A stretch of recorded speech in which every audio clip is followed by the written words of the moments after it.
Bueno, muy buenos días a todos. Es un gusto darles la bienvenida a este espacio que ha organizado la red Únete para la reflexión y diálogo sobre un tema clave en la educación actual, los retos de la educación de alta calidad en la multimodalidad. Nos honra contar con la participación de expertos en el ámbito educativo, quienes compartirán hoy con nosotros su conocimiento y experiencia sobre este desafío que tenemos en las instituciones de educación superior. Daremos inicio oficial a nuestro evento con la intervención de la doctora Yasblay Segovia Cifuentes, doctora en educación, magíster en tecnologías de la información aplicadas a la educación y quien es hoy la presidenta de la red Únete y nos compartirá unas palabras de apertura. Doctora Yasblay, buenos días. Bueno, buenos días a todos. Mi nombre es Yasblay Segovia. Gracias por la invitación, gracias por este momento, por esta convocatoria a estos temas tan valiosos, tan importantes. Y hoy voy a hablar en nombre y en representación de la red Únete, que la sigla significa Red Universitaria para la Educación con Tecnología. Básicamente lo que nosotros hacemos es una red que está dedicada a la reflexión, a la contribución sobre temas relacionados con el uso, el aprovechamiento de las tecnologías digitales en la educación superior. Es una red diversa, participamos 20 instituciones de educación superior, universidades privadas y públicas, todas con un común interés y es el uso y apropiación e integración de las tecnologías educativas. Contamos además con algunos miembros honorarios como Álvaro Galvis, que hoy nos acompaña. Buen día, Álvaro, y a quien le agradezco mucho porque considero que es el padre de la informática educativa en nuestro país. En este conglomerado de universidades también nos acompaña una universidad extranjera que está desde los inicios de la red, que es la Universidad Oberta de Cataluña. Entonces, quiero contarles rápidamente qué hace esta red. Nosotros actualmente estamos trabajando en tres grupos de estudio, un grupo dedicado a las tendencias educativas y tecnológicas. Desarrollamos el año pasado un trabajo muy interesante sobre realidad extendida mixta virtual que hace parte del sitio web de la red para socializar, apropiar, mostrar lo que hacen nuestras universidades en esta tecnología. A finales del año y estamos trabajando en un chatbot customizado, o sea que cambiamos de tendencia hacia la inteligencia artificial. El producto se llama María y lo que hace es tratar de acompañar a las instituciones de educación superior en en el uso de la inteligencia artificial en toda la comunidad educativa. El segundo, el segundo grupo de estudios sobre competencias digitales en los profesores universitarios. Este es un grupo más investigativo que otro y eh, ha desarrollado toda la ruta de formación de profesores en esta línea. Se unen las universidades para compartir toda su ruta de formación para los profesores.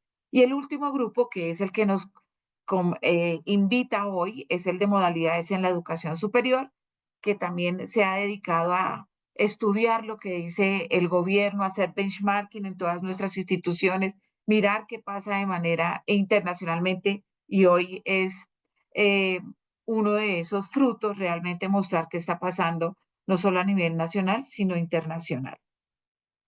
Redúnete ha hecho eventos que se llaman Educatet. El año pasado hicimos el evento dedicado a la transformación de las prácticas educativas desde estos grupos de estudio, pero ya llevamos tres versiones de la red.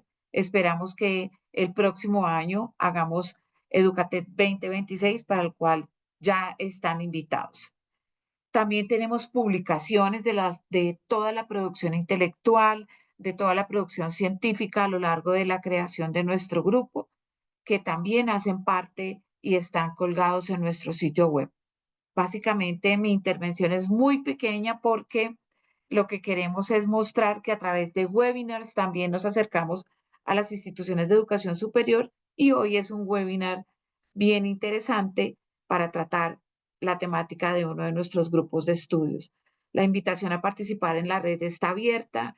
eh, Somos muchas universidades que nos une la misma pasión y la misma línea y tendencia Entonces, bienvenidos a participar en nuestra red. Gracias a la Universidad de Antioquia, al grupo de modalidades y pues a nuestros fabulosos panelistas.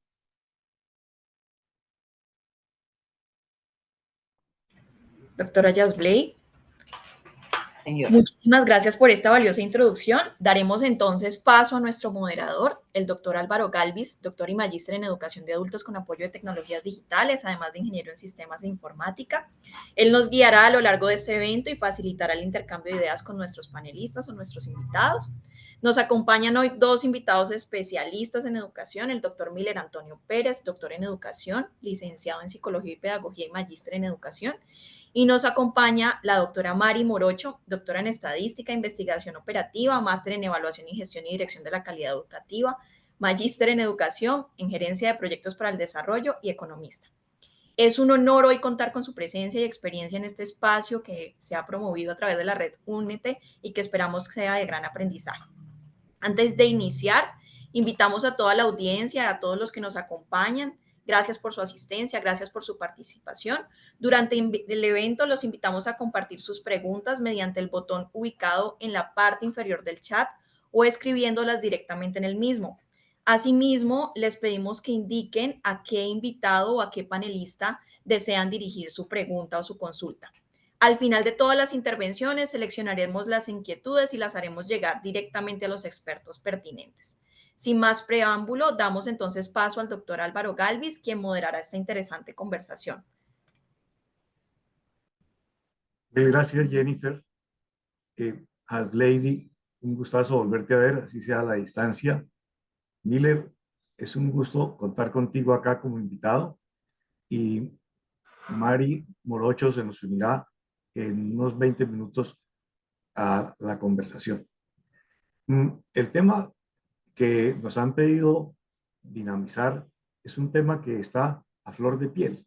¿Por qué? Pues porque no solamente desde el punto de vista de la certificación de las universidades es muy importante demostrar calidad en la modalidad en la que hacen propuestas de registros calificados, sino que hoy en día es posible que uno tenga programas en más de una modalidad. Entonces, si yo tengo un programa que es presencial y quiero volverlo dual o lo quiero volver combinado o híbrido o lo quiero volver virtual y lo que se me ocurra presencial para distintas sedes, para distintas audiencias, pero con el mismo diseño.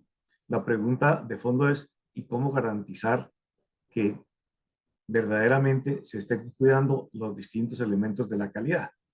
Entonces, hay aproximaciones, digamos, desde la normatividad, hay aproximaciones desde la experiencia y hay aproximaciones, digamos, desde el conocimiento acumulado.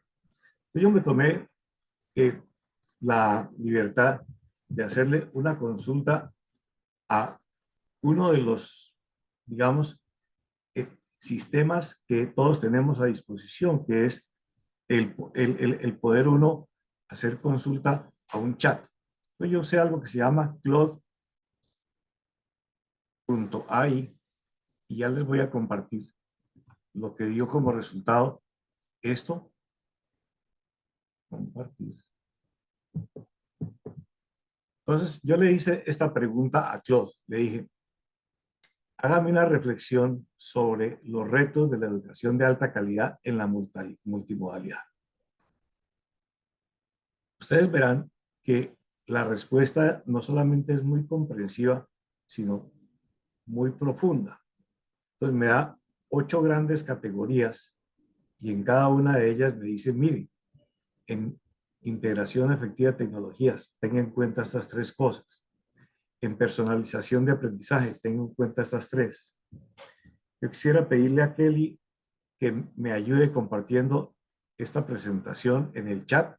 Con eso no tienen que andar viendo si ya presenté o no lo que ustedes están tomando nota, sino que pueden bajar y tomar nota directamente en el mismo material. ¿Qué más nos dice? que además de integración efectiva de tecnologías y personalización del aprendizaje, es importante cuidar la evaluación y el seguimiento a los procesos y a los procesos de aprendizaje, que los aspectos socioemocionales son vitales, independientemente de la modalidad, que hay que cuidar lo de equidad y acceso, lo de calidad y estandarización de la calidad, de la capacitación docente y de los aspectos organizacionales. ¿Qué es lo que tenemos que cuidar?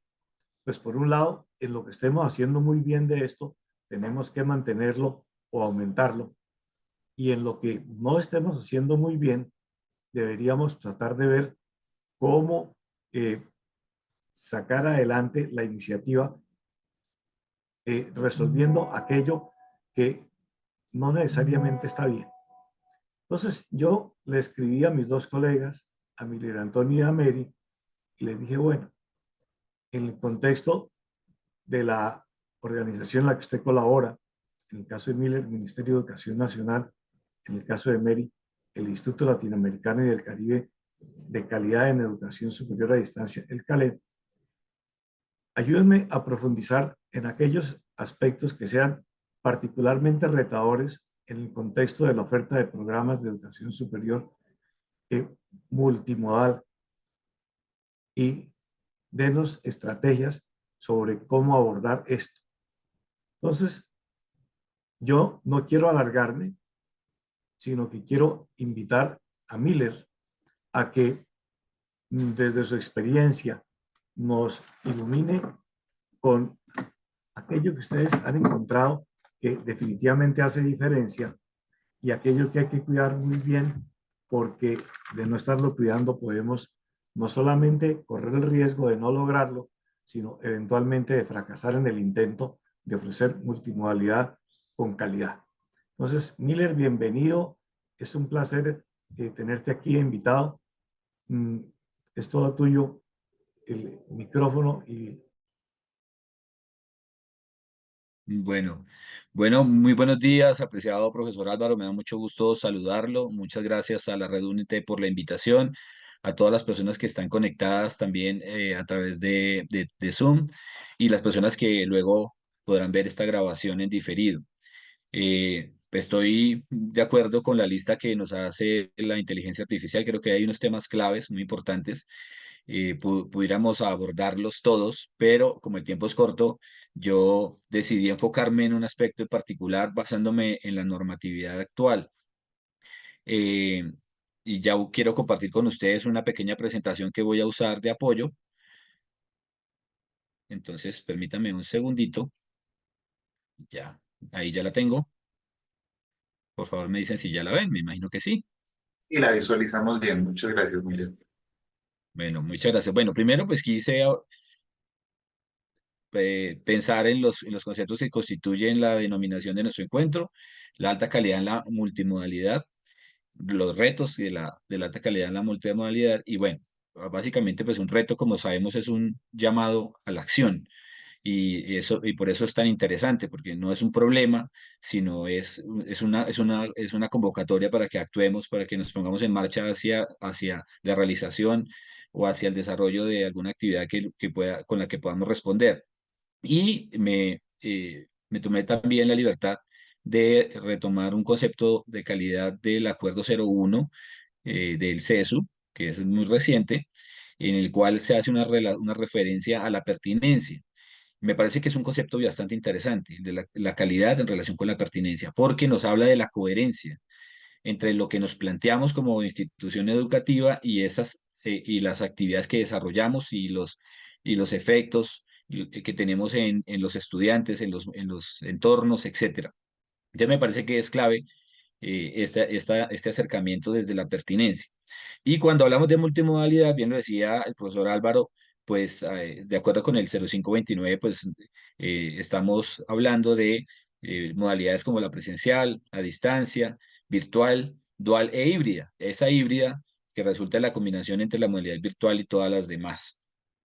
Como bien lo mencionaba también, doctor Álvaro, pues en la actualidad es posible obtener un registro único para combinar una o dos o más modalidades, o combinar un espacio de realización o de desarrollo del programa, o muchos otros espacios o municipios territorializados, etcétera.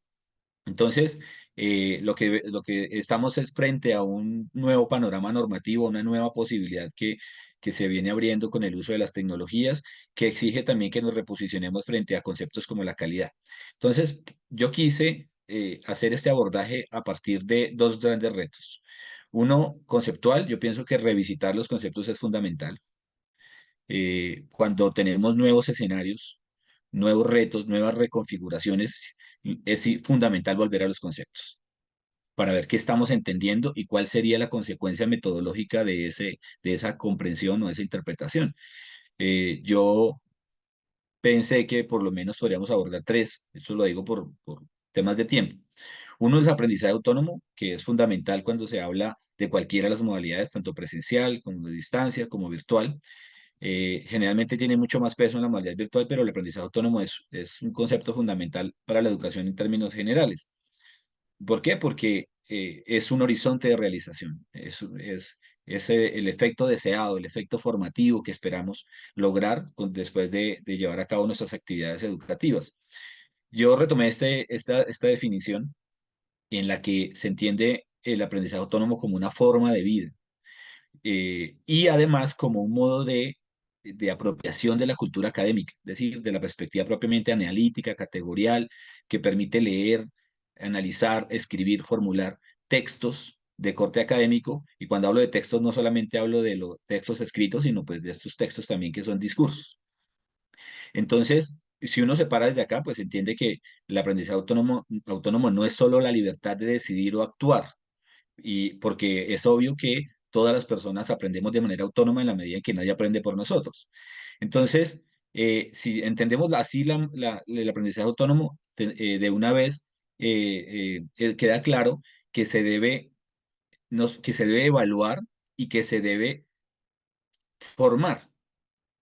Antes, en las primeras experiencias de modalidad virtual, se evaluaban las capacidades o habilidades del aprendizaje autónomo como para saber si estaba en capacidad de asumir el proceso, porque como saben, en todas las modalidades se requiere pues cierto nivel de autonomía, pero más en modalidades flexibles como virtual o a distancia.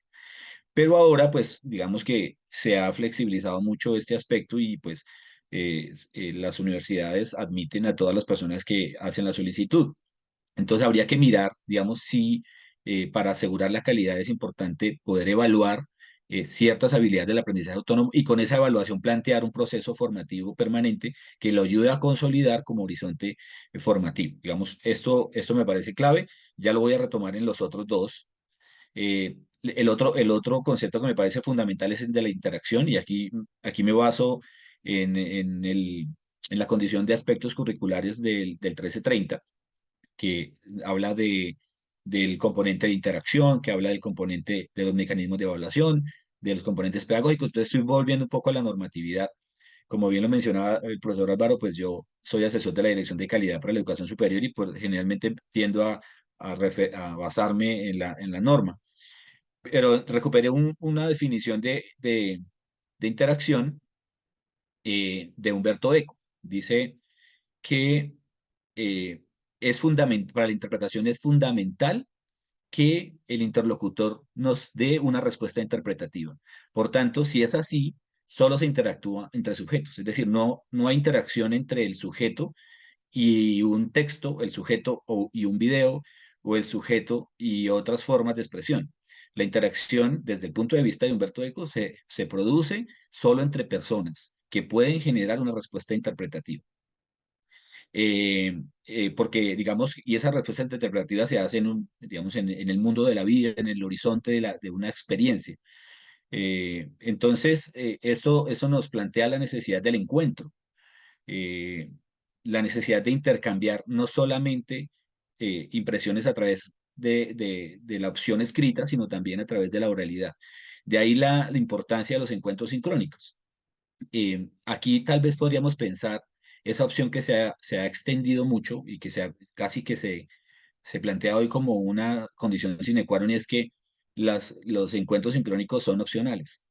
Entonces, los estudiantes pueden decidir de manera autónoma, y ahí se entiende la autonomía de una manera muy básica, y asistir o no asistir al encuentro. Y entonces tenemos la posibilidad, y esto frente a la calidad es un gran reto, de que un estudiante obtenga su título sin haber cruzado nunca una palabra con un compañero de clase o con un profesor. Eso es posible, porque puede decidir no asistir a ningún encuentro sincrónico. Entonces yo me pregunto, ¿qué pasa con las competencias comunicativas que tienen que ver con la expresión oral, con la argumentación, con la capacidad de ponerme de acuerdo con otros para desarrollar trabajos, etcétera? Entonces podríamos nosotros revisar a la luz de estos conceptos lo que está pasando metodológicamente en los programas. Me parece que ahí hay un foco de discusión importante y eso hay que revisarlo. Otro tema bastante interesante que aparece en el 1330 en los aspectos curriculares tiene que ver con los mecanismos de evaluación. Según Álvarez Méndez, la evaluación dice, la evaluación supera la calificación, la aplicación de test, etcétera. La evaluar no es calificar. Evaluar es básicamente un diálogo que promueve el aprendizaje. Entonces uno, sobre esta base, y si entiende que la evaluación es esto, es así, entonces volveríamos de nuevo a la necesidad de encontrarnos para poder intercambiar ideas de manera mucho más fluida. Y tratar, por ejemplo, de minimizar el uso extendido de cuestionarios como como una forma privilegiada de evaluar, porque sabemos que los cuestionarios son fáciles de automatizar, pero no siempre son la mejor alternativa para poder llevar a cabo un proceso evaluativo. Obviamente, si estamos frente a una opción masiva, pues un cuestionario nos ayuda a recoger las respuestas más fácil y a generar las calificaciones automáticamente. Pero tal vez no en todos los casos esa sea la mejor estrategia para evaluar y eso habría que analizarlo. Es decir, para evaluar se necesita dialogar y se necesita la interacción también para poder fortalecer competencias comunicativas como la expresión oral, como la argumentación, como la postura crítica frente a ciertos fenómenos. Además, hay un reto gigante en relación con los foros, y ustedes dirán, pero es que la interacción pasa con los foros. Los foros, si bien lo mencionaba el doctor Álvaro en un texto que yo leí cuando estaba en pregrado sobre el tema de la rúbrica Tigre, que mencionaba cómo se debía generar la interacción, o sea, cómo haber un intercambio fluido de juegos de lenguaje permanente para que pueda haber una construcción colectiva, pero ahora los foros son simplemente repositorios de respuestas muy grandes, muy extensas, que no tienen demasiada fluidez, digamos, en los intercambios. Desde esto habría que revisarlo también. Y estoy corriendo porque tengo 15 minutos y creo que ya se me acerca el tiempo. Y hay otro asunto que me parece clave y me parece que es más estructural. Y es la necesidad de conciliar el modelo de negocio o la innovación en el modelo de negocio con la innovación pedagógica y curricular. Todos sabemos que estamos frente a un mundo globalizado y que hay una gran oferta internacional que presiona un poco la manera en que nosotros ofertamos nuestros programas en Colombia. Claro, tenemos una gran cantidad de programas que vienen de España, que vienen de Argentina, de México, y entonces que los ofrecen en ciertas condiciones y esto empieza a dinamizar un poco la manera en que nosotros organizamos nuestra oferta. Y empieza a presionar tanto el sistema que nos empieza a hacer más relevante la competitividad y la sostenibilidad digamos, de la oferta que la respuesta propiamente pedagógica y didáctica a la necesidad formativa. Entonces, tendemos a masificar, digamos, el proceso, a incluir demasiados estudiantes en un curso y eso limita de alguna forma la interacción, el diálogo y además nos obliga un poco eh, a, a usar otros recursos que nos permitan automatizar o masificar un poco lo que estamos haciendo. Eh, Obviamente porque entre más estudiantes tengamos en un grupo, pues podemos reducir los costos y con ello trasladarle esto al precio de la matrícula y ser más competitivos y obtener un poco más de utilidades o tal vez convocar a muchos estudiantes. Eh, También hay otro tipo de prácticas que no necesariamente tienen que ver con lo que corresponde estrictamente a la evaluación. Por ejemplo, el hecho de poder contestar más de una vez los cuestionarios eh, hasta que los estudiantes aprueben, porque esto de alguna manera pues nos da cierta garantía de permanencia de los estudiantes, nos da cierta posibilidad, pero tendríamos que evaluar si esa práctica es coherente con lo que entendemos por evaluación, con la comprensión que hacemos de interacción, con la comprensión que hacemos del aprendizaje autónomo y de otros conceptos fundamentales, incluso como flexibilidad curricular, porque es que flexibilidad curricular no es reducción o eliminación de condiciones fundamentales para el proceso educativo, es más una recombinación de factores que son necesarios, pero en un orden distinto, tal vez en otros tiempos, tal vez en otros espacios, tal vez en otras formas de interacción, pero no se trata, flexibilizar no es eliminar, flexibilizar es variar, encontrar también nuevas formas de potenciar un proceso que resulta clave para la educación y la formación. Entonces, digamos que básicamente yo quise centrarme en los conceptos fundamentales. Creo que es importantísimo volver a ellos, a estos y a muchos otros, dar la discusión y plantearnos cuáles son los efectos metodológicos que ellos tienen en la organización y gestión de todos los programas en las distintas modalidades. Obviamente, la interacción es distinta en la presencialidad. Digamos que los estudiantes coinciden en un espacio y un tiempo con sus compañeros y profesores y hay cierto modo de interacción.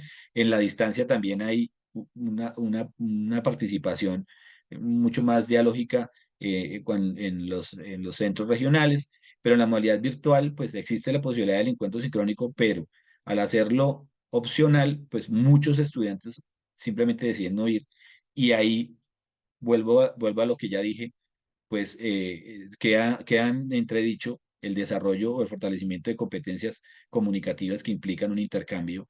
Y además de eso, sabemos que la construcción de conceptos complejos o la generación de ideas, la solución a problemas socialmente relevantes se producen en el intercambio comunicativo, es decir, no solamente como el estudio de unas fuentes de información que están consignadas en textos o en videos, etcétera, sino que también se resultan de la construcción colectiva. Y con esto termino. Ustedes dirán, pero es que si el estudiante no asiste al encuentro sincrónico, puede ver la grabación, pero la grabación, como es un codificada, tampoco es un agente que ofrezca una respuesta interpretativa. Es decir, el estudiante no va a interactuar con la grabación. Simplemente va a enterarse de lo que trató, la interacción que sí se sostuvo entre estudiantes y profesores. Entonces no habría que confundir el hecho de revisar una grabación con el hecho de interactuar con ella. Entonces, bueno, yo quería como plantearles esta discusión así en términos muy generales. Seguramente tendremos la oportunidad de conversarlo, de abordarlo desde otras aristas. Es simplemente pues una postura y pues ya en el desarrollo del ejercicio pues iremos encontrando puentes también para encontrar alternativas de calidad para los programas en las diferentes modalidades. Muchísimas gracias. A ti, Miller, muchísimas gracias. Ha sido una reflexión no solamente relevante y pertinente, sino también profunda, porque has tocado los nervios de aquello que es el corazón de la calidad, no solamente en lo pedagógico, en lo, digamos, andragógico, porque esto es a lo largo de toda la vida, sino también en lo institucional. Entonces yo les pido a los participantes que tomen muy atenta nota de aquello que les desarrolló, que les motivó esta presentación y usando el chat de texto vayan dejando sus inquietudes que nosotros las vamos a sistematizar y las vamos a discutir en el ciclo final de esto. En el primer ciclo tendremos como segunda invitada a la doctora Mary Morocho. Me encanta que ya estés aquí, Mary, y te doy la bienvenida. Bueno, buenos días. Mary no solamente es una experta en este tema, sino que además su modus vivendi tiene que ver con esto de asegurar la calidad en una institución cuyo negocio es ese, pero a nivel latinoamericano. Entonces, Mary, me encanta que estés acá. Ya tuviste ocasión de conocer lo que nos dijo la inteligencia artificial sobre esto. Algo pudiste haber alcanzado a oír de lo que dijo Miller, pero estoy seguro de que todo lo que él dijo va a estar muy en consonancia con lo que son ideas claves. Bienvenida y te oímos. Bueno, muchísimas gracias, Álvaro. Miller, un gusto saludarte por este medio y también a todos los participantes que nos encuentran acompañando en este momento. Me voy a permitir compartir una presentación que marca también pues algunas de estas ideas que queremos desde el Instituto Latinoamericano de Calidad para Educación a Distancia compartir esta mañana. Sin lugar a duda, Álvaro nos comentaba, nosotros desde el CALED, que es el Instituto Latinoamericano de Calidad para Educación a Distancia, nos encontramos trabajando desde el año 2005, pero fundamentados en el año 2003, con varios criterios de calidad para la educación a distancia que me gustaría compartir en esta sesión.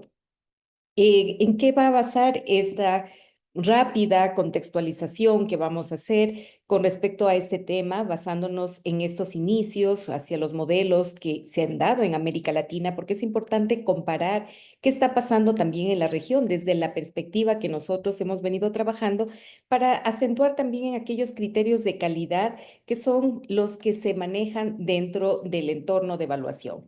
Pues con esta lámina he querido reflejar cuál ha sido esa evolución de la educación a distancia en este momento desde el siglo XIX hasta la actualidad, pues para nadie es oculto que inicia esta educación a distancia con la correspondencia, es decir, a través del correo terrestre para poder avanzar en este proceso de retroalimentación, de tutoría, también de alguna manera a distancia en el proceso de formación. Pero vamos avanzando con las diversas épocas hasta la actualidad, pues desde esa inserción ya de la tecnología con el aprendizaje móvil, pero nos encontramos en un momento también desafiante, muy disruptivo luego de pandemia, pero sobre todo con la inserción de la inteligencia artificial, pues marcamos un nuevo periodo, una nueva etapa que nos presenta grandes desafíos para la evaluación, para el proceso de formación y también de enseñanza, pues todo el marco de los recursos educativos abiertos y también los MOOC presentan esta instancia. Pero es importante también recordar algunas buenas prácticas que se han dado ya en la región y que han mostrado estos niveles de calidad también verificados a través de diversos estándares. Pues tenemos a la UNAM de México con la SUAYED, marcada desde 1972, la UTPL, en donde descansa la Secretaría Ejecutiva de CALED en Ecuador, en el marco de Venezuela, la Universidad Nacional Abierta de Venezuela, y Costa Rica como la Universidad Nacional de Educación a Distancia. Cada una de estas universidades enlazadas con los organismos de evaluación empiezan también a marcar una sinergia dentro de los procesos de evaluación. Y es así que en ese proceso de recorrido en Latinoamérica, pues varias de estas agencias empiezan a hablar ya de la evaluación de la educación a distancia, con ciertas particularidades, con ciertos elementos que se deberían ajustar, pero es así que muestro cómo COPAES a nivel de México, a través de todas las categorías de evaluación, como la parte académica, todo el contexto también de los estudiantes, el proceso de vinculación, de investigación, la parte administrativa, al igual que los CIES a nivel también de México, van insertando dentro de su evaluación, desde sus criterios, aquellos elementos que marcan estos procesos directos hacia la calidad. El CASES, a nivel de organismo de evaluación y acreditación del Ecuador, marca un primer modelo de evaluación que hasta la fecha es el único que existe, en donde se evalúa la pertinencia, la academia, el currículo, los estudiantes y la infraestructura tecnológica. Pero también hay otro ejercicio muy interesante que me gustaría compartir también con ustedes, que es el sello Carlos Virtual, en donde desde CALED hemos apoyado a RIACES como Red Iberoamericana de Agencias de Acreditación y también a la Organización de Estados Iberoamericanos para determinar un modelo que permita evaluar a nivel internacional la educación a distancia. pues estas dimensiones establecidas marcan los procesos académicos, el personal académico, los estudiantes, la gestión y operación, la infraestructura y soporte tecnológico y también los resultados. Tenemos el modelo que basa cada uno de los modelos a nivel latinoamericano y que por cuestión de tiempo también no podemos compartir, pero es importante mencionar que este modelo de CALED, que es creado en el año 2003 con una base hacia el 2005 y en evolución hasta la fecha, ha permitido apoyar a diversas agencias de acreditación como de Costa Rica, avanzando también en un análisis de propio CNA de Colombia, en una reflexión hacia Iberoamérica con la Organización de Estados Iberoamericanos, hacia Costa Rica, Paraguay, y marcando niveles de México, países también de referencia como Chile, Argentina, que han tenido una referencia de este modelo. Y este modelo se concentra en procesos facilitadores y resultados en donde vamos mirando que de esta sinergia que habíamos mirado anteriormente de las otras agencias, pues se permiten evaluar varios criterios como el liderazgo, el estilo de gestión, la política y estrategia, el desarrollo de personas, los recursos y alianzas, los destinatarios y procesos educativos y los resultados en cada uno de estos procesos facilitadores. De esta manera, entonces, como resumen, ¿qué podemos mencionar como criterios de calidad? En esta lámina presento algunas dimensiones que deberíamos tener en cuenta cuando hablamos de que queremos tener un programa de calidad, un programa de licenciatura que enfoca pues una gestión institucional, una gestión del programa en donde se tienen que dar estos elementos, el diseño curricular, la parte de docencia, los estudiantes, la infraestructura tecnológica y recursos digitales, la vinculación con el entorno y la evaluación y la mejora continua. No podemos olvidar entonces que dentro de cada una de estas dimensiones hay elementos fundamentales, en este caso tomados como criterios que debemos tomar en cuenta. No podemos dejar de lado la gestión de una modalidad a distancia virtual o en línea que no esté alineada hacia la misión y visión institucional, en donde la planificación propia de esta modalidad esté inserta en la planificación institucional. Tiene que contar con una normativa totalmente establecida que regule su funcionamiento, pero también aporte para que se puedan determinar aquellas condiciones de evaluación y de calidad. La estructura organizativa y la gobernanza tienen que estar dispuestas también con una forma transversal e institucional a nivel de cada uno de los programas y sobre todo la transparencia de la información que tiene que marcarse. El diseño curricular en donde el perfil de egreso, si marcamos un perfil de egreso tanto para la modalidad distancia, la modalidad presencial, la modalidad en línea, la modalidad virtual, que en muchos elementos o en varios países también toman cierta diferencia, tiene que ser el mismo.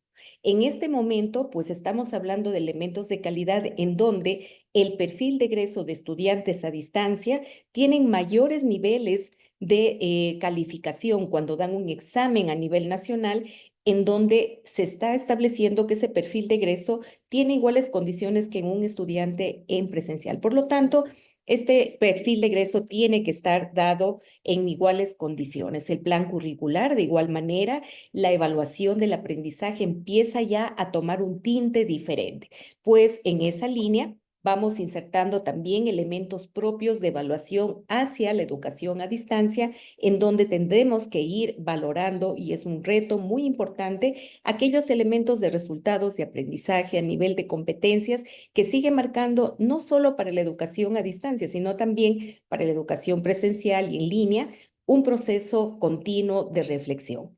El plan de estudios pues tiene que estar enmarcado en el mismo proceso de elaboración que cualquiera de las modalidades, pero que estructura también niveles propios que van a contemplar desde su campo ocupacional, desde esos elementos de pertinencia que tienen que darse para cualquier carrera establecida y que marcan también un resultado hacia la sociedad.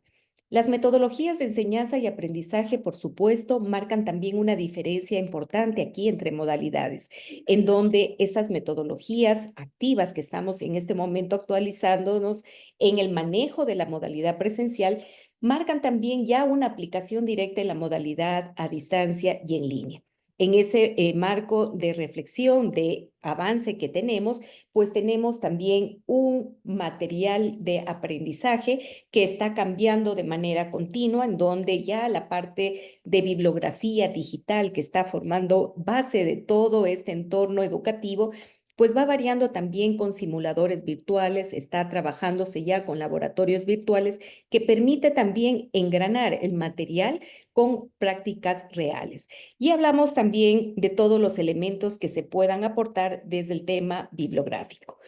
Otro de los elementos fundamentales que no solamente para una de las modalidades es fundamental es la docencia, en donde tenemos que contar con perfiles docentes apropiados, no solamente en el contexto técnico o afín hacia la carrera o hacia el enfoque que tenemos que desarrollar, sino también tiene que estar dado hacia esas competencias digitales, tiene que estar dado en una formación permanente, que es un docente que tiene que marcar esa evolución correspondiente. Pero también se tiene que dar un acompañamiento y tutoría estudiantil en donde efectivamente el acompañamiento a los estudiantes desde diversas formas, sincrónica o asincrónica, muestran un desarrollo del proceso de enseñanza y aprendizaje. Y también como desafío que se marca, pero que se establece una comunicación y relación docente-estudiante, enfoca que la comunicación en un contexto bidireccional y multidireccional se desarrolla en un entorno virtual, en un entorno a distancia y va marcándose pues en un enfoque que sí tiene que ir mejorando de forma continua, pero que se establece desde diversas metodologías. En relación a los estudiantes, pues aquellos criterios de acceso y admisión sigue siendo todavía un gran desafío para la modalidad a distancia. Sin embargo, varios países cuentan ya con estos niveles de admisión y de acceso que enfocan hacia el desarrollo de ingreso de los estudiantes. Un servicio de apoyo y bienestar que sin lugar a dudas cuando miramos cómo funcionan estos servicios para la modalidad a distancia extendidos a nivel de diversos contextos de Latinoamérica, son realmente elementos de aplaudir en el desarrollo de las diversas universidades como lo están ejecutando. La participación en la evaluación no puede ser un elemento ausente de todos los criterios de calidad, ya que a pesar que sean estudiantes a distancia, al igual que en modalidad presencial, tienen que participar en ese proceso de evaluación continua. Hay una satisfacción que tiene que darse por parte de los estudiantes de forma permanente en el proceso de formación, en la parte ya post-formación, pero que tiene que ser un elemento que se tiene que seguir trabajando también en la forma de mejora continua. Aquí sí me gustaría hacer un paréntesis con respecto a la permanencia, ya que la permanencia es uno de los indicadores o criterios que marcamos de los diversos modelos latinoamericanos y a nivel también internacional como uno de los más críticos dentro de la educación a distancia y a diferencia con la modalidad presencial, pues sí presentan varios elementos de tasas diferentes. Pues en la modalidad presencial, generalmente la tasa de permanencia a nivel latinoamericano, estamos hablando que supera el 80% de un semestre hacia otro, pero en la modalidad distancia realmente llegamos hacia el 50%. Por lo tanto, esto ha sido elemento de investigación permanente dentro de las diversas instituciones para marcar también este proceso de mejora continua en las instituciones y también de vista que las agencias de acreditación puedan evaluar entornos reales. La tasa de graduación es otro de los elementos diferenciales entre la modalidad presencial y a distancia, y aquí se enmarca el porqué. Tenemos perfiles de estudiantes diferentes que establecen cada uno de estos niveles de formación con sus tiempos, combinan con las diversas actividades y por lo tanto si llegamos a tasas de graduación que es con sus fórmulas en modalidad presencial son 5 años más 0.5, en la modalidad a distancia no llegamos a cumplir ni ese 80% hacia arriba, sino también encontramos niveles que se encuentran debajo de estos porcentajes. Cuando hablamos de la infraestructura tecnológica y recursos digitales, sin lugar a dudas es uno de los elementos más cercanos que se encuentran entre la modalidad a distancia y modalidad presencial, post pandemia. Pues hablábamos de plataformas, de ambientes virtuales, de las herramientas tecnológicas y también aquellos recursos educativos que se aplicaban únicamente para la modalidad a distancia, pero en este momento estamos utilizándolo ya en la modalidad presencial y con cada vez un nivel cercano hacia la modalidad a distancia. Necesitamos tener un soporte técnico permanente, tenemos un plan de mantenimiento de infraestructura física y tecnológica, pero sobre todo la seguridad de información y protección de datos, que sigue siendo un elemento vital en este momento de todo el énfasis que tenemos hacia el acceso de información.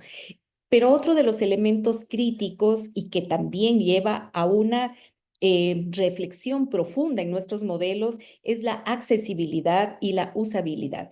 Cuando hablamos de accesibilidad, hemos hecho diversos estudios a nivel latinoamericano y de comparación entre la región al determinar que este es uno de los elementos que no permite generar todavía niveles altos de calidad. Y no porque las universidades no cuenten con estos elementos en muchos casos, sino porque los propios países en nuestras realidades como Colombia, Ecuador, Centroamérica, no tienen todavía los niveles de acceso al Internet que permitan establecer verdaderos modelos de calidad y de oferta educativa hacia estos sectores. Hablamos de dimensiones como la vinculación con el entorno, en donde sin lugar a duda la educación a distancia, la educación en línea tiene un enfoque y un aporte fundamental. Primero con el sector económico, con el desarrollo social, que marca que las propias personas puedan generar modelos propios dentro de sus sectores y por lo tanto la relevancia dentro del mercado laboral vaya teniendo una incidencia. Sin lugar a dudas, hay una relación que se sigue marcando también de mayor fuerza con la modalidad presencial en esa interrelación con el sector productivo, pero ya tenemos fuerte evidencia de la relación que marca la educación a distancia con sectores productivos. La movilidad, pues ya empieza a darse ya no solamente en modalidad presencial, sino en una modalidad virtual. Y es uno de los retos que tenemos que seguir trabajando a nivel de la región. Las prácticas preprofesionales y prácticas virtuales, sin lugar a duda, también es un elemento de análisis que se han marcado en donde la interrelación con el sector siguen dando prácticas presenciales. Pero ¿qué pasa en este sentido? Varias de las instituciones a nivel latinoamericano ya presentan también varios laboratorios virtuales y como ustedes ven la tendencia desde la modalidad presencial hacia la modalidad a distancia es visible. Cuando nosotros observamos aquellos laboratorios de práctica médica en donde antes se utilizaban a pacientes reales o también a personas fallecidas para hacer las prácticas, pues ahora estamos hablando de laboratorios que se marcan como un tema de la autopsia. En esa línea utilizamos ya laboratorios virtuales, laboratorios remotos para hacer esta aplicación. El seguimiento a egresados es un elemento similar de condición de calidad que tiene que seguir marcando y sobre todo en un entorno de seguimiento permanente. Estamos hablando también como un elemento que tiene que seguir trabajándose de forma continua, que es esta evaluación y autoevaluación como elementos de cultura de calidad. Los mecanismos de autoevaluación, las certificaciones y acreditaciones que podemos manejar no solamente a nivel nacional, sino también a nivel internacional, permiten que vayamos adaptando aquellas innovaciones y tendencias a nivel del sector educativo. Cada uno de estos puntos, pues, son elementos discutibles que sin lugar a dudas nos llevarían pues varias horas de análisis, pero que he querido compartir de forma breve en esta mañana para poder abrir la discusión. Muchísimas gracias y quedo atento a la discusión siguiente. Muchísimas gracias, Mary y Miller, y a todos los participantes. Acabé de colocar en mi chat que para efectos de que haya interacción, que fue uno de los grandes retos que planteó Miller, queremos que haya oportunidad de interactuar. Entonces, lo vamos a hacer de la siguiente manera. Por un lado, entre Mary, Miller y yo, haremos en los 7 minutos que tenemos antes de las 10 algún diálogo sobre algo que nos esté carcomiendo y que queremos traer sobre a colación a esta mesa de discusión. Y luego, en la medida en que ustedes usen el chat para ir colocando sus preguntas, como he visto que se han ido colocando, pues abriremos la discusión alrededor de las preguntas que se hayan generado. Entonces, permítanme que yo lance la primera piedra. Y es que quisiera pedirle a Mary que, habiendo oído esta sensacional síntesis de lo que es el modelo CALED para cuidar la calidad, nos comente en la multimodalidad, que es mucho más allá que en la educación a distancia, cuáles son aquellas cosas que, habiendo visto por la respuesta que nos dio Claude.ia y lo que tú presentaste, que hay gran similitud, ¿cuál es lo que, de acuerdo con tu experiencia, se convierte en lo más retador? Aquello en lo que uno no se puede equivocar. Digamos que una cosa es cumplir con los 7 criterios para presentar un programa y otra cosa es ejecutar los programas de acuerdo a aquellas cosas en las que de verdad uno tiene que tener éxito. Mary, te pido en 2 minutos ayudarnos con esto porque tengo otra pregunta para Miller en otros 2. Perfecto. Bueno, yo creo que hay un elemento fundamental que parte desde la propia formación, pero que se deriva desde el diseño curricular. Hay un elemento en donde ese macro mesocurrículo enlazado tanto para modalidad presencial, a distancia, en línea, es la base para cualquier proceso de formación. Pero si vamos hacia más atrás en un elemento de fundamento, es también la pertinencia. Por lo tanto, no podemos seguir ofertando carreras que no sean pertinentes hacia la sociedad, en donde nosotros necesitamos tener en cuenta cuáles esas necesidades que tiene la empresa, que tiene el sector educativo también dentro de nuestro propio entorno y que ya genera nuevos elementos, en donde el microcurrículo sí presenta ya una diferencia fundamental y en donde tampoco podemos equivocarnos, ya que tenemos que desarrollar las actividades de aprendizaje totalmente direccionadas para que se logre cumplir con aquellas competencias establecidas y con aquellos niveles de resultados de aprendizaje. Son 2 elementos fundamentales que no podríamos dejar de considerar, pero que tampoco podemos olvidar, y me gustaría sumar uno más solamente para que quede en la discusión, Álvaro, es ese proceso de formación continua en los profesores. Si no contamos con profesores que se encuentren capacitados para dar esta formación en nuestros estudiantes, no podremos conseguir estos verdaderos resultados, ni tampoco un perfil de egreso que ha sido fundamentado dentro de ese diseño curricular. Muchísimas gracias, Mary. Traer a colación esto de la importancia de alinear los distintos niveles del diseño curricular es fundamental. Cómo cuidar la pertinencia se convierte en la piedra fundamental para que esto de verdad se construya sobre una buena base, y cómo cuidar que la formación de quienes participan en esto, no solamente los docentes, diría yo, sino también estudiantes y la comunidad educativa, en particular cuando estamos hablando de procesos en los que puede haber colaboración con la industria, colaboración entre distintos niveles y entre distintos actores, pues este proceso continuo que nos permita hablar el mismo lenguaje y apalancar lo que hacemos es fundamental.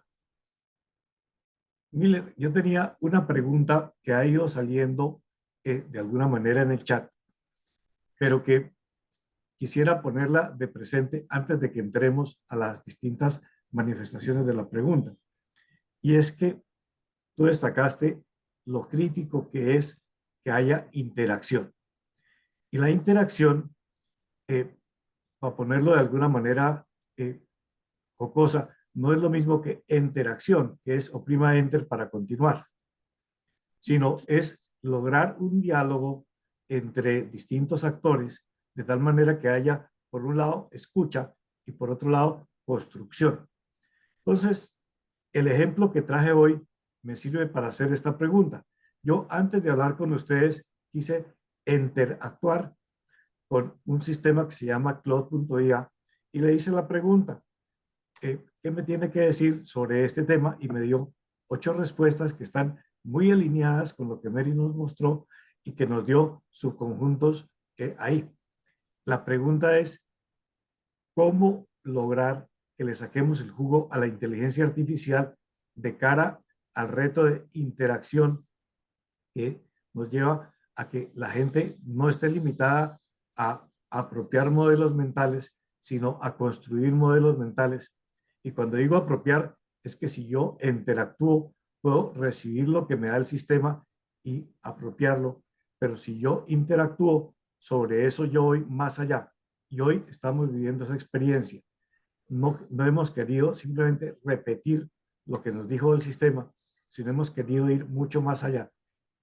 ¿Qué nos quieres tú comentar sobre esto? Bueno, muchas gracias por la pregunta. Pienso que la inteligencia artificial nos ha creado una gran oportunidad para acceder a fuentes de información ya mucho más decantadas, mucho más organizadas, sintetizadas que antes. Y eso es muy valioso para fundamentar un poco nuestro discurso. Sin embargo, el quid de la interacción es que nos permite construir lo común. Es decir, está en el ámbito de las competencias, eh, digamos, ciudadanas, si se quiere. Digamos, unas competencias o competencias comunicacionales muy generales. Y es que, eh, pues, para ponernos de acuerdo necesitamos poner a tono nuestros puntos de vista. Entonces necesitamos para eso encontrarnos, intercambiar ideas, mostrar el desacuerdo, llegar a puntos de encuentro, digamos, construir soluciones a problemas comunes, pero entre varias personas que intercambian puntos de vista y ahí más muestran, digamos, sus filiaciones, muestran un poco sus desavenencias, etcétera. Es decir, es ahí donde se pone a tono la comunicación. Digamos que no es suficiente tener un acervo de información, digamos, tal vez muy bien organizada y muy actualizada para construir lo común. Y ese es un gran reto de la educación y de la formación. Es decir, la universidad no es solamente para profesionalizar, para habilitar a alguien de manera que se ocupe de una actividad productiva, sino la universidad es también para construir la aldea global, el ejercicio, para habilitar el ejercicio ciudadano. Y por eso es que es fundamental que también podamos combinar el acceso a la información que tenemos con inteligencia artificial y los encuentros de diálogo, interacción. Los interacción y el diálogo pues ocurre una vez nosotros tenemos a otro enfrente y es el rostro del otro precisamente el que nos convoca y el que nos combina a sostener un intercambio. Y eso creo que es importante en el diseño de un programa, ya sea presencial, a distancia o en modalidad virtual. Ahora, yo creo que ha hecho carrera un informacionalismo, es decir, como reducir todo a un acceso a la información. Y entonces, como esa información es de calidad y es pertinente, yo creo que eso es suficiente para que alguien se forme. Entonces, pero hay otras dimensiones del proceso formativo que no se pueden descuidar, como los procesos comunicativos y como la construcción de un espacio común. Porque ¿cómo vamos a vivir juntos? Es decir, ¿cómo enfrentamos el problema de la paz? ¿Cómo enfrentamos el problema de los conflictos que tenemos de vivir en la ciudad? Si es que la universidad como institución, digamos que es garante ante el conjunto social de la formación humana, no nos provee esos espacios. Entonces yo creo que no se debe reducir el proceso a la información y creo que debemos abrir muchos más espacios de interacción y diálogo.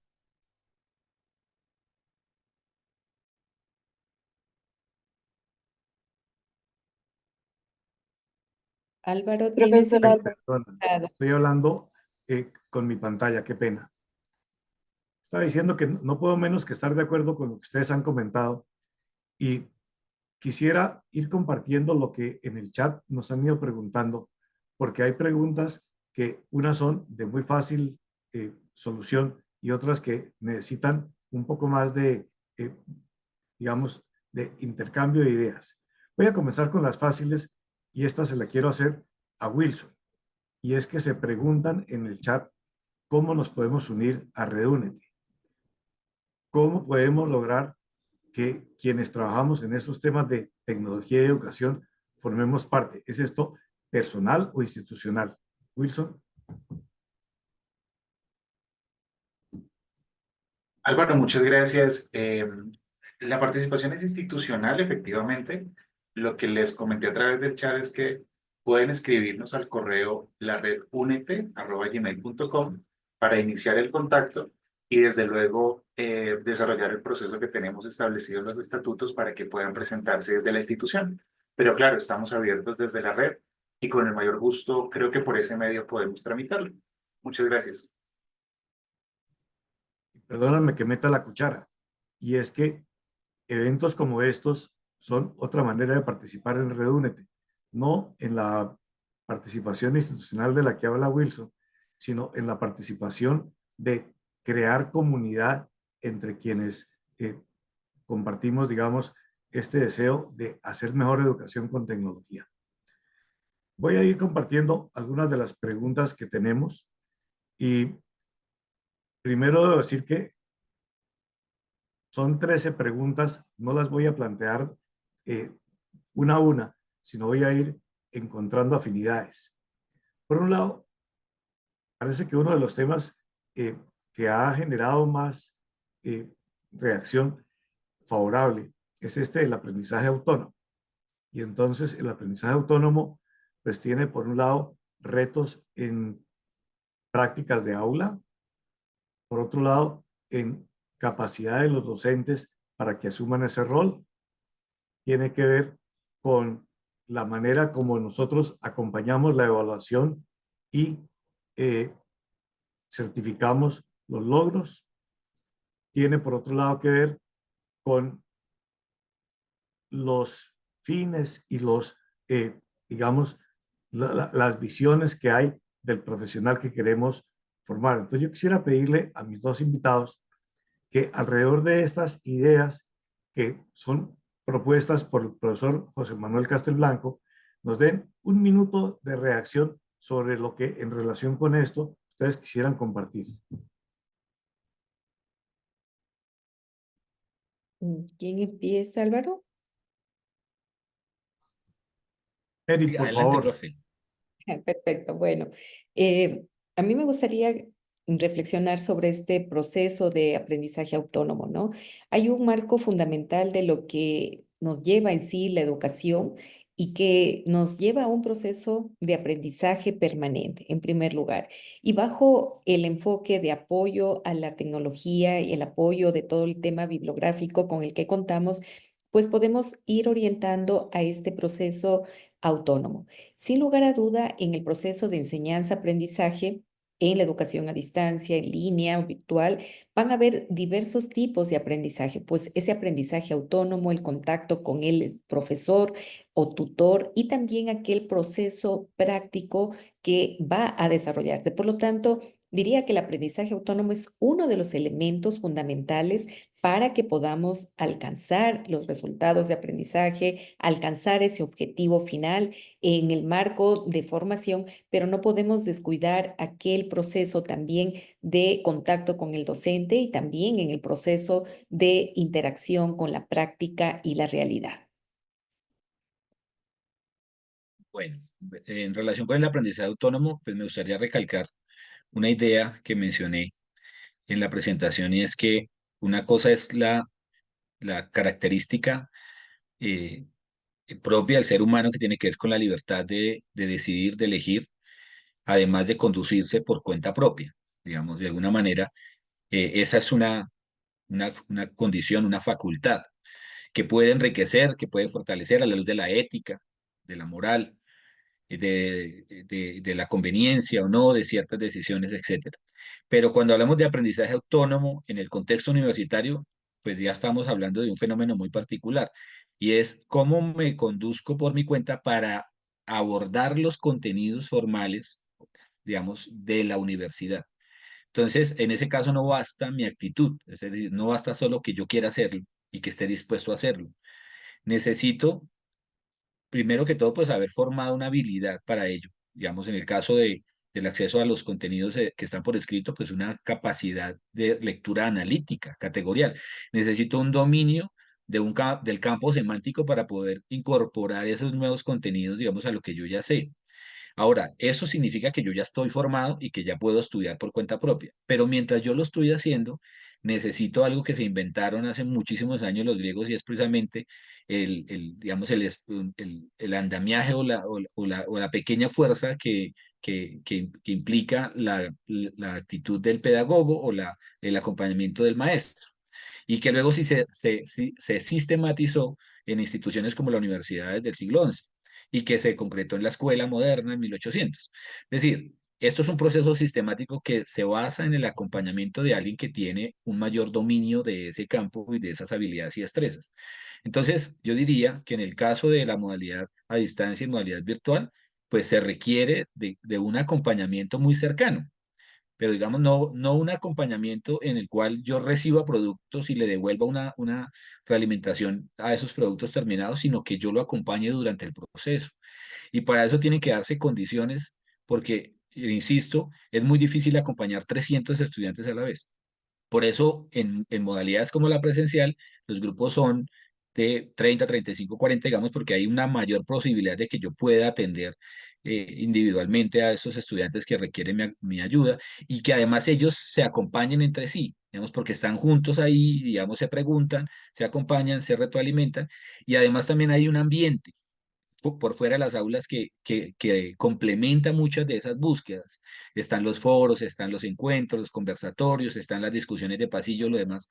Entonces, creo yo que la universidad no solamente debe concentrarse en habilitar muy buenos contenidos, la IA es una gran fuente de información, sino también debe generar una especie de ecología académica digital para que el estudiante quede inmerso, digamos, en un gran entorno en el que esté estimulando muchas de esas curiosidades que van a completar su visión del mundo y van a formar esa habilidad propiamente académica de acercarse a los textos y a los temas que constituyen, digamos, o que caracterizan la universidad. Entonces, a mí me parece que eso es clave y que deben darse unas condiciones en la organización y gestión del currículo para que eso se produzca. Gracias, Miller y Mary. Este tema daría para muchísimo más y estoy seguro que volveremos sobre eso en algún otro momento, porque la inteligencia artificial está para quedarse, solo que tenemos en las instituciones educativas encontrar cómo hacer con ella, así como cuando llegó el COVID y la virtualidad se convirtió en un aliado con el que no todo el mundo antes tenía algo que ver. El siguiente grupo de preguntas tiene que ver con esto de los aciertos y los errores al trasladar de la modalidad presencial y el esquema de gestión académica y llevarlo a programas en multimodalidad. ¿En qué hay innovaciones y emergencias? ¿Qué desafíos tenemos quienes están tratando de hacer educación en distintas modalidades más efectivas y basadas en mejora continua? ¿Quieres tú comenzar, Miller? O Mary, la que quiera está bien, o el que quiera. Bueno, puedo empezar para seguir Ah, el orden. Déjalo sí, respirar un sí, sí. poquito a Miller, que acabó recién. Bueno, este es un punto muy importante, me parece de base, reflexionar sobre esos elementos que tienen que estar realmente contextualizados hacia la modalidad a distancia, en línea o virtual. A diferencia de la modalidad presencial, si ya lo están funcionando o ya tenemos universidades que funcionaban en modalidad presencial. Pudimos observar varios elementos, varios ejercicios que se hicieron en el tema de pandemia. Estuvimos colaborando con UNESCO y ESAL en un proceso de pandemia en donde la formación a algunos ministerios de educación de la región fue muy interesante ver cómo implementar realmente modelos de educación a distancia. Y aquí la primera sugerencia, lo primero que observábamos, pues el organismo con el que trabajábamos, algunos de los ministerios, llegamos ya cuando se habían implementado por la propia dinámica del COVID estos procesos de formación. ¿Qué elementos observamos en primer lugar? Pues simplemente se estaban utilizando aulas de Zoom para que se puedan seguir desarrollando aquellas asignaturas que se marcaban como parte del proceso de formación, sin un modelo pedagógico, sin un modelo que establezca realmente aquellas estrategias de aprendizaje diferenciadas en una modalidad a distancia. Recordemos esos indicadores de calidad en donde acentuamos sobre esos puntos que teníamos que enfatizar, aquellas metodologías de aprendizaje. Este era uno de los primeros elementos que observamos cuando mirábamos universidades que por la diferencia de ubicación, los estudiantes tenían que movilizarse hacia algunas montañas para poder ubicar el Internet. El gobierno había entregado chips como parte de la ayuda social hacia diversos países para que los estudiantes puedan seguir o continúen en su proceso de formación.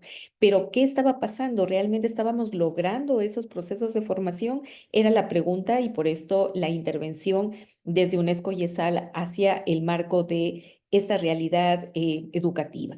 Otro de los puntos que observamos en esta línea era efectivamente la falta y la ausencia de las habilidades digitales de los profesores, pues los estudiantes en muchos casos superaban a los profesores en estos elementos, y no porque los profesores no hubiesen querido aprender, simplemente no estaban preparados para un proceso de formación diferente.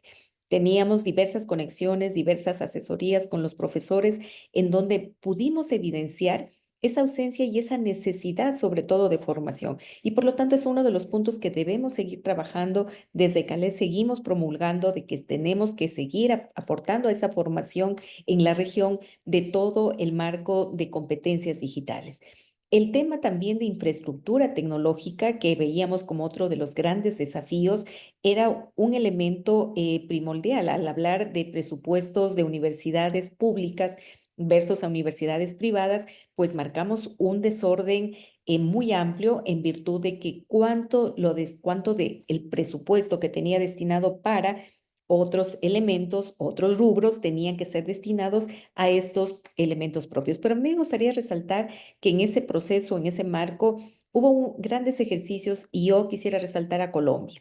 Colombia marcó un énfasis muy interesante en pandemia, en donde marcado dentro de los niveles de acompañamiento desde algunas universidades que tenían ya experiencia y marcado de un plan padrino, que se lo denominó, podían acompañar a instituciones que no contaban con niveles de tecnología, de formación, de capacitación en este tema de habilidades competenciales.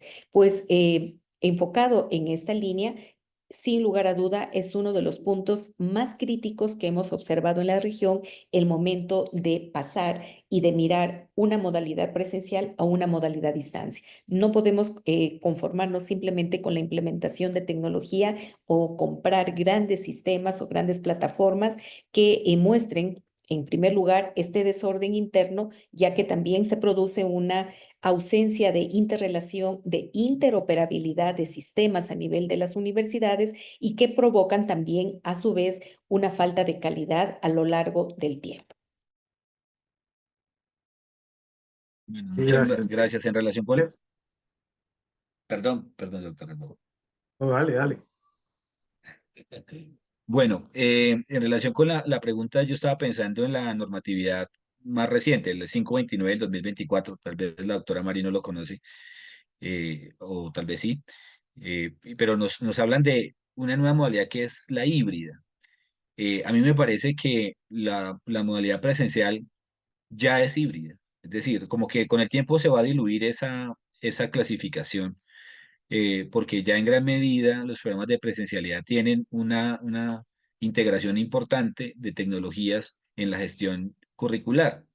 Digamos, hay cursos que son completamente en modalidad virtual, o hay un soporte tecnológico para muchas de las actividades que se desarrollan al interior de las aulas, hay equipos integrados, hay disposición de plataformas LMS, por lo menos como repositorios o como un lugar para intercambiar tareas.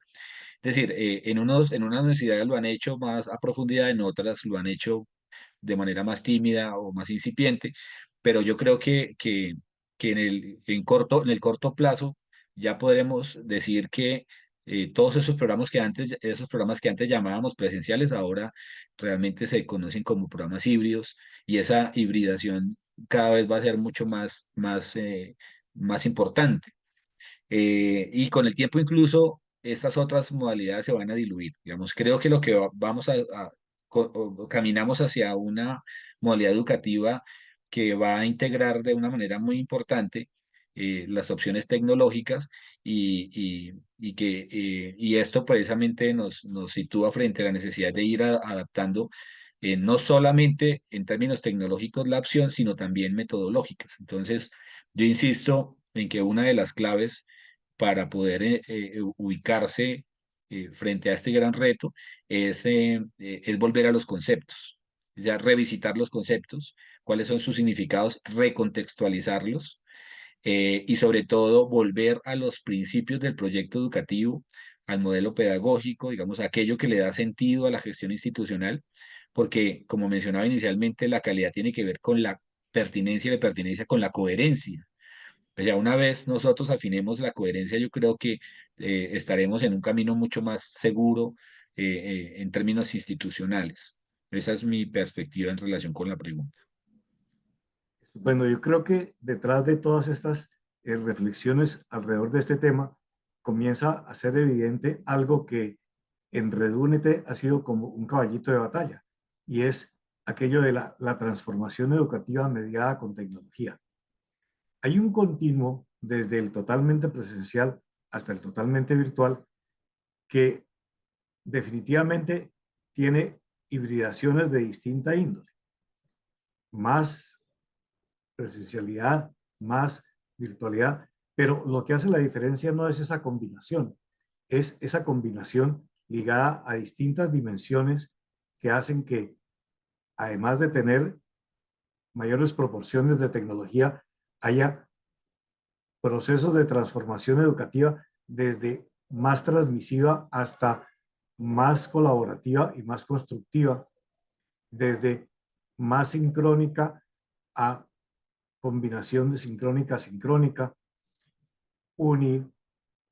modalidad, multimodalidad, institucional, multiinstitucional, etc. Sobre eso hicimos un estudio que vale la pena traer a colación, que es las distintas dimensiones, digamos, de la hibridación. Voy a buscar la referencia y lo comparto, o si no, ya será cuando le llegue a ustedes, digamos, el resumen o el enlace de esta sesión. Con los 9 minutos que nos quedan, yo quisiera que 3 temas que tenemos los abordemos con igual agilidad que los de ahorita. Uno es el tema de la inteligencia artificial, en el que se preguntan si es que yo como profesor compito con estas herramientas de inteligencia, entendiendo que competir no es rivalizar, pero de qué manera el profesor está en desventaja tecnológica. Y luego se preguntan, en este marco de calidad en la educación multimodal, ¿cuál puede ser el papel de la inteligencia artificial? Bueno, no sé si Mary quiere lanzarse. Perfecto. Bueno, me gustaría iniciar un poquito, volviendo hacia atrás, simplemente con un marco del trabajo que estamos desarrollando con este concepto justo de hibridez. En noviembre, me parece, del año pasado, creo que ya tenían esta resolución de marco en Colombia de hibridez. Justamente la Asociación Iberoamericana de Educación a Distancia desarrolló un evento en Cartagena que cobijaba a varias instituciones, pero más sobre el marco de sostenibilidad. Y hablábamos justamente sobre el tema de hibridez, pero desde diferentes contextos. Me gustaría comenzar por este punto solamente para cerrar, porque vamos a poner en comunicación de varias instituciones y por supuesto la invitación para la red también, estos elementos diferenciadores que hay por países, porque tenemos conceptos diferentes por cada uno de los países en donde se desarrollan estos contextos educativos. Entonces, estamos en este momento trabajando con la UNAM de México, con varias organizaciones, la Cátedra UNESCO de Educación a Distancia, para poder poner en común a nivel de la región varios de estos contextos de hibridez, de modalidad virtual, modalidad en línea, y que pueda confluir también en un marco más generalizado, simplemente como para hacer esta invitación. Y volviendo a la pregunta que se refería, en el caso de el análisis que podemos establecer, pues consideraría que no podemos ver a la inteligencia artificial como una competencia. Es una herramienta de apoyo. Podemos nosotros seguir interactuando con esta herramienta de apoyo de forma fundamental. Primero con ahorro de tiempo, el ahorro de costos. Si nosotros miramos todas las herramientas que tenemos y que podemos hacer uso dentro de la IA, pues vemos la riqueza que puede tener en apoyo a las diversas actividades, a las diversas funciones. Sí, tenemos también que pensar que en función de cómo vamos ejecutando nuestro proceso de enseñanza-aprendizaje, vamos a sentir un marco de que pues lo que podríamos haber hecho en 3 meses lo tenemos en minutos, pues veámoslo como una ventaja, pero sí necesitamos seguir formándonos. Necesariamente cuando tenemos un PRON totalmente establecido y queremos llegar a otro elemento, tenemos que seguir alimentando a la IA. Pero en esta reflexión, nosotros volvemos a que la inteligencia artificial todavía no ha superado a la inteligencia humana. Bajo el nivel de que nosotros tenemos el conocimiento, sabemos qué queremos que haga y por lo tanto debemos establecer esos niveles de acompañamiento permanente y por supuesto estudiar, actualizarnos y manejar estas herramientas. Adelante, Muchas Miller. gracias. Muchas gracias. Bueno, yo me he acercado al tema y yo entiendo que hay una IA generativa, digamos que es como una fuente de información. Le puedo pedir un trabajo completo y me lo puede generar eh, con referencias bibliográficas, con tono, etcétera, y que sea indetectable, etcétera.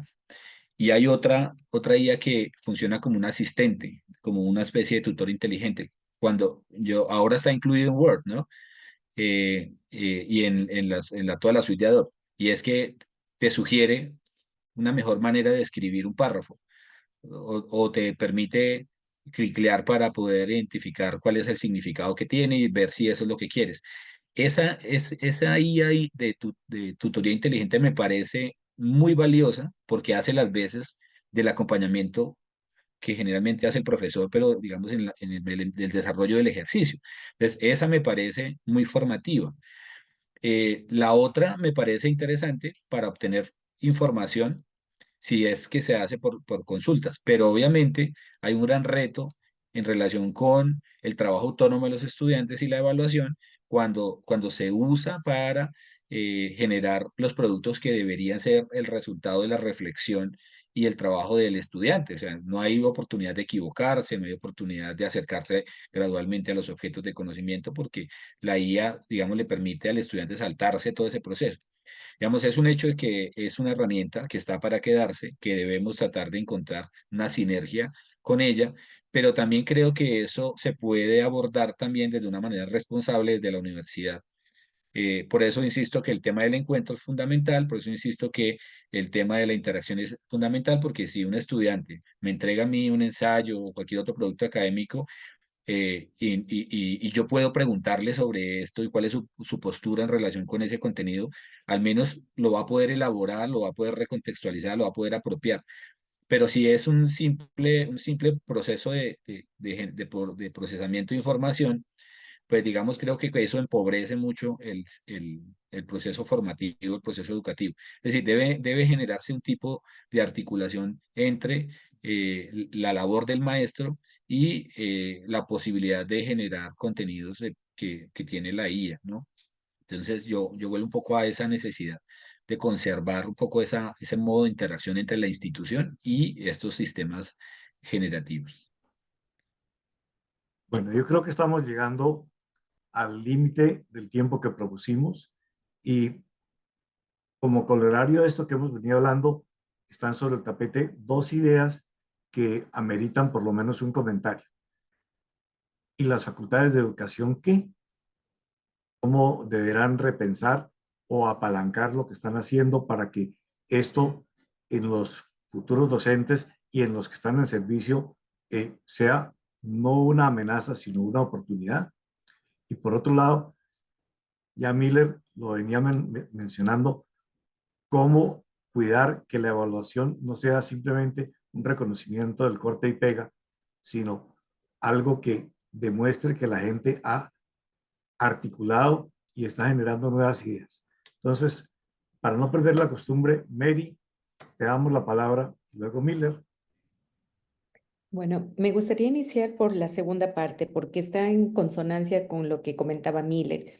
Ahí me gustaría desarrollar también una experiencia que marcamos conjuntamente con diversas agencias de acreditación, con la NECA, en esa preocupación justamente que manifestaba Miller, que es totalmente lo que está pasando, ¿no? ¿Qué pasa con el uso de la inteligencia artificial en el desarrollo de trabajos? ¿Qué pasa con el desarrollo también del proceso de enseñanza-aprendizaje? Y esta preocupación vista en un nivel iberoamericano fue planteado por la NECA a través de un proyecto de apoyo a diversas universidades latinoamericanas para la formación de los equipos de calidad que se puedan poner a pensar también en estos procesos de uso de marco de calidad, pero también ya con un elemento de la IA. Y hay un elemento fundamental, hay una obra que está totalmente disponible en la que se reflexionó con 79 universidades y también 25 agencias de acreditación, me parece que fue el resultado final de qué está pasando con este uso. Y en este marco hay un capítulo específico que marca lo que se tiene que ver con la integridad académica. Una integridad académica marcado desde el enfoque de las instituciones y marcado también desde las agencias de acreditación. ¿Cómo vamos a poder tomar acciones versus de el uso de estas herramientas cuando no puede ser leída un trabajo de ensayo que se pide a los estudiantes para su proceso de formación? Por lo tanto, estos niveles nos llevan a repensar de acuerdo a este diálogo que fue un proceso formativo que lo tuvimos, que lo desarrollamos a lo largo de 7 meses aproximadamente, el pensar, el repensar con todos estos actores en que hay una evolución en ese sentido, pero que tenemos que volver al origen, el origen de la formación en competencias básicas, en competencias blandas, en donde ese marco de responsabilidad, de trabajo en equipo, de integridad, tienen que ser fundamentales en el proceso de formación. No podemos olvidar en este momento esas competencias blandas en los estudiantes que tienen que estar insertas dentro de su currículo. Y por esto volvemos nuevamente a esa base, ese currículo que tiene que insertar a esas competencias para que podamos discernir que los estudiantes se formen con esas características, con esos valores, para que podamos establecer un frente a este nuevo entorno. Y con relación a las propias agencias de acreditación, cuando reflexionábamos en estos niveles, es aquel uso de esta inteligencia artificial en las instituciones. ¿Cómo vamos a evaluar esos procesos que si una institución lo está desarrollando bien o mal? Y pues efectivamente en esa congruencia volvíamos al marco de la integridad académica en el tema de procesos de formación y de evaluación con un pendiente, generar aquellos instrumentos reales que permitan evaluar también a las instituciones en ese cumplimiento. Y bajo esa línea, pues miramos un gran reto a nivel de toda Iberoamérica, a nivel de todo el contexto de análisis que se efectuó y que puedan establecer verdaderas acciones desde las instituciones, pero que por lo menos en una primera fase contribuimos con esta reflexión que está recogida en esta obra que marca un trabajo de UNESCO, YESAL, RIACES y CALED. Muchas gracias, Mary. Miller, para cerrar con broche de oro, tienes la Un broche palabra. de oro, bueno, vamos a ver si tengo ese broche. Desde el punto de vista del concepto de formación, esta se logra con trabajo, no con esfuerzo. Digamos, mucha gente dice, no, es que ¿por qué tengo que llevarme al límite y madrugar y hacer un sacrificio y dejar de hacer lo que quiero? No, no se trata de eso, se trata de un trabajo que debo hacer yo, conmigo mismo, en relación con los textos. De hecho, desde de la escuela moderna y de hecho la universidad y los talleres de artesanos planteaban como principio una relación tiempo-progreso. Hay una cantidad de esfuerzo medida en tiempos que termina en unos resultados, pero debe pasar por la experiencia de los sujetos. Digamos, como creo que obtener respuestas inmediatas en relación con los productos académicos esperados, pues lo que hace es que evita que las personas hagan un trabajo consigo mismos. Y voy a pensar en la siguiente posibilidad que se pueda estar configurando en la oferta de modalidad virtual. Perdónenme que me centré mucho en esa idea, porque era multimodalidad y hablé mucho de modalidad virtual, pero es posible que esté ocurriendo lo siguiente. Como los estudiantes no tienen la obligación de asistir a los encuentros sincrónicos, como ya dije, es posible que se gradúe sin cruzar una palabra con algún compañero ni con algún profesor. Eso tiene unas implicaciones, como mencioné, en las competencias comunicativas y en la construcción de un espacio común, en lo político, en lo participativo. Para la democracia es un problema. Y el otro asunto tiene que ver con el privilegio de ciertas técnicas de evaluación. Entonces, cuando es masivo, se usa mucho el cuestionario. El cuestionario se elabora con unas preguntas que generalmente se hacen con inteligencia artificial. Se elaboran las preguntas con inteligencia artificial. Y los estudiantes no ven la necesidad, o sea, no sería necesario leer el contenido, estudiar el contenido para contestar. ¿Por qué? Porque tienen la inteligencia artificial. Entonces, le formulan la pregunta a la IA y obtienen las respuestas y contestan. Pero además pueden contestarlo no solamente una, sino 2 veces o 3 veces hasta cuando aprueben. Entonces, ¿qué tipo de estudiante vamos a tener al final? Un estudiante que jamás interactuó con sus compañeros, con sus profesores, y un estudiante que no hizo el trabajo consigo mismo, ¿sí? Entonces, tal vez, si seguimos profundizando en ese modelo, vamos a tener mucha gente titulada, pero no vamos a lograr la transformación que buscamos con la educación y la formación. Entonces, yo creo que hay que revisar nuestros modelos a la luz de los conceptos fundamentales, porque, como dije en la última parte de mi presentación, hay que conciliar el modelo de negocio con la innovación pedagógica y curricular.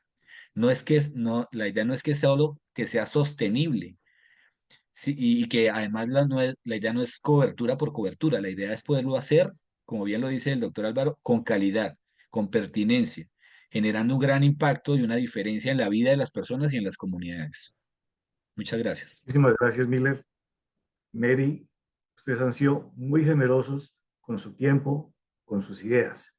A todos los participantes les quiero decir que esto no termina acá, que existe un enlace que es el de redúnete.net, en el cual ustedes pueden enterarse no solamente de qué hace esta red, sino de qué actividades, y los invito a que lo miren allá. Sobre las tensiones conceptuales que surgen, estoy seguro que el diálogo continuará, porque más de un colega seguramente no se sentirá muy contento pensando que los estudiantes van a poderle decir lo que él esperaba simplemente haciéndole copy y pegue a lo que dijo inteligencia artificial, sino que ese colega también puede usar su inteligencia propia y la inteligencia artificial para monitorear las respuestas inteligentes y no inteligentes que la gente propone.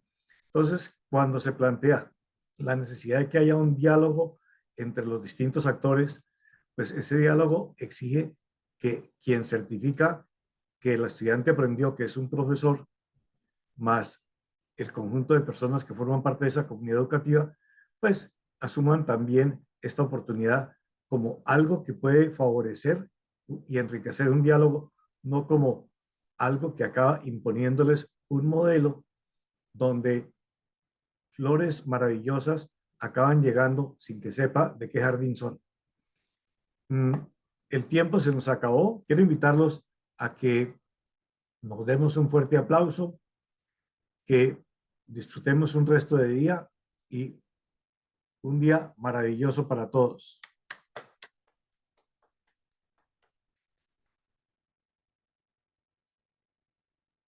Muchas Bueno, gracias. Buen día y saludos desde Ecuador. igualmente a la Universidad de Antioquia, que fue nuestra anfitriona, muchísimas gracias. Al grupo de modalidades que lidera Juan Vicente Pradilla desde la Universidad Autónoma de Occidente, muchísimas gracias. A la dirección de Redúnete, aquí representada por Wilson, pero ya nos acompañó Asblady, también muchísimas gracias. Un feliz día a todos.